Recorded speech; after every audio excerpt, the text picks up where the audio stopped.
Je ne suis jamais rentré dans certains détails. Il est donc temps de rétablir la vérité.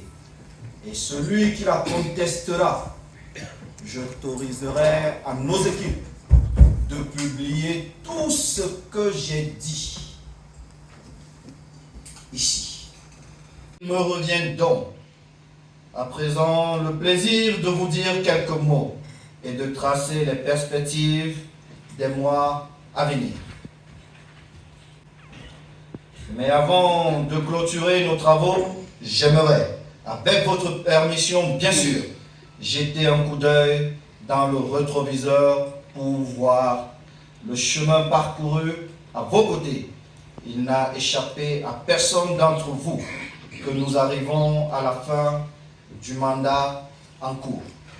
Chers collègues, j'ai coutume de dire que nous sommes venus à la FECAFOOT pour écrire l'histoire. Au bout de 4 ans de présidence, je suis heureux de constater que nous avons tenu promesse. Ensemble, nous avons écrit une grande histoire. Sans vous, chers délégués, chers membres du comité exécutif, nous n'aurions pas pu réaliser ce que nous avons réalisé. Avec votre accompagnement, votre loyauté, votre soutien, vos idées, nous avons stoppé le déclin et amorcé l'aube d'une nouvelle ère. C'est probablement pour cette raison que vous me demandez de postuler pour un nouveau mandat. Je vous en remercie du fond du cœur. Mais,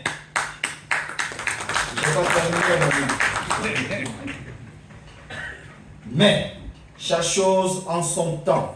Le mandat n'est pas fini et je suis encore absorbé par les tâches pour lesquelles vous m'avez élu. J'ai donc pas eu le temps d'y réfléchir. Je vous ferai part de ma décision dès qu'elle sera prise. Pour l'instant, je vous invite à parcourir le catalogue de ce que nous avons changé en mieux pendant ces dernières années. La première chose qui me vient à l'esprit, c'est la revalorisation des subventions et des primes. Monsieur le représentant des clubs professionnels, chers collègues, Monsieur Batama, je vous prends à témoin.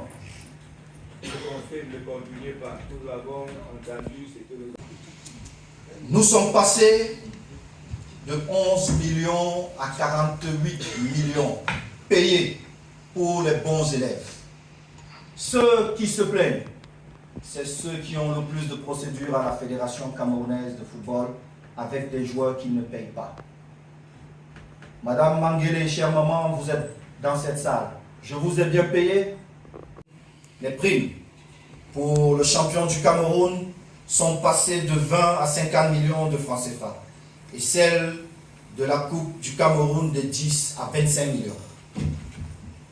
Nous avons également pu améliorer les conditions des joueurs, notamment grâce à l'introduction de salaires pour les footballeurs, entre 100 et 200 000 francs CFA pour les hommes et 50 000 francs pour les femmes. D'ailleurs, avec notre partenaire, le PNUD, Programme des Nations Unies pour le développement, la construction des stades de proximité de Bamenda et Kousséri. Ces stades pilotes sont les premiers de notre projet de 10 stades. Nous avons réhabilité le centre d'excellence de la CAF en Bankomo. Le centre technique d'Odja est aujourd'hui opérationnel et va pouvoir commencer à accueillir nos sélections nationales ainsi que des activités de concert avec la FIFA. Nous avons relancé le chantier du siège de la FECAFOOT à Ouarda. Le bâtiment va bientôt être réceptionné. Il était inconcevable pour moi. Le futsal et le football corporatif. Nous avons réintroduit le ballon d'or camerounais et les trophées des champions. Hors des stades, le pilotage de notre instance devrait être amélioré.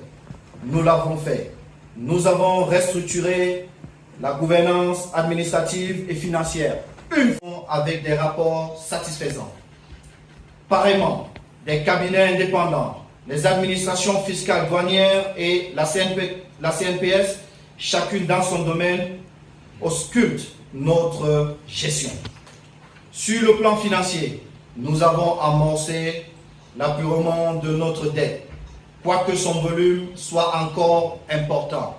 Sur ça aussi, relevons aussi sur le plan de la structuration interne, la réorganisation du système juridique de la FECAFOOT pour en faire une entité capable de fournir un accompagnement juridique stratégique et de gérer les risques juridiques de manière proactive.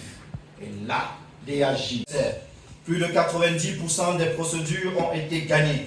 Preuve aussi que le droit est toujours de notre côté. Notre programme avait placé la revalorisation des corps de métier parmi nos priorités.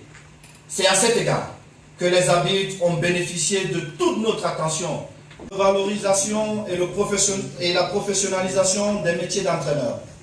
Nous travaillons aussi à trouver des solutions d'encadrement et de suivi des joueurs en activité et à la retraite. Je n'ai pas encore totalement réussi sur tout. Au rang des priorités, il va nous falloir finaliser la réforme organique. Il devra aboutir à une meilleure maîtrise des effectifs et de la masse salariale. Nous devons également travailler au renforcement de la compétitivité des championnats et de nos différentes ligues, spécialisées et assimilées. Nos résultats dans les compétitions internationales sont encore insuffisants. Il nous incombe impérativement de les améliorer. Certains disent